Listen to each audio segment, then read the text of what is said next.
যারা বলেন না ভাই এই ফ্রি ফায়ার গেমটা খেলা ছেড়ে দাও, এই গেম খেলে কোনো লাভ নেই, শুধু শুধু নিজের লাইফটা নষ্ট করতেছো, তো ভাই তাদের উদ্দেশ্যে আজকে কিছু কথা। আমি আমার নিজের কথাই বলি। আজ আমার এলাকায় আমার কোনো নেশাখোর বন্ধু নেই।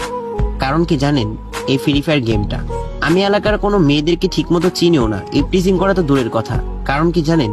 এই ফ্রি ফায়ার গেমটা। আমি এলাকার কোনো মুরব্বীদের সাথে বেয়াদবি করি না। কারণ কি জানেন? এই ফ্রি ফায়ার গেমটা। আমি বাইকের জন্য ফ্যামিলিকে চাপ দিই না। কারণ কি জানেন? এই ফ্রি ফায়ার গেমটা। আমার যখন মুড অফ থাকে আমি সরাসরি গেমে চলে যাই, তখন আমি সবকিছু ভুলে আবার আগের মতো হ্যাপি হয়ে যাই। কষ্টের সময় আমার পাশে কেউ ছিল না, শুধু ছিল এই ফ্রি ফায়ার গেমটা। আজ যদি আমি এই গেমটা খেলা ছেড়ে দিই তাহলে আমি কি করব? নিশ্চয়ই এলাকার বন্ধু বান্ধবদের সাথে আড্ডা দেওয়া শুরু করব, আর বন্ধুদের সাথে আড্ডা দিতে গেলে তো একটু নেশাবানি করাই লাগে। তো আস্তে আস্তে আমি নেশাখোর হয়ে যাব, বন্ধুদের বাইক থেকে জেলাস ফিল করবো, দেন পরিবারের কাছে এসে আবার বাইকের জন্য চাপ দিব, এলাকার মেয়েদেরকে ইপটিজিং করা শুরু করব। তো ভাই আমি গেমটা খেলে অন্তত এই সমস্ত কাজ থেকে তো বিরত আছি।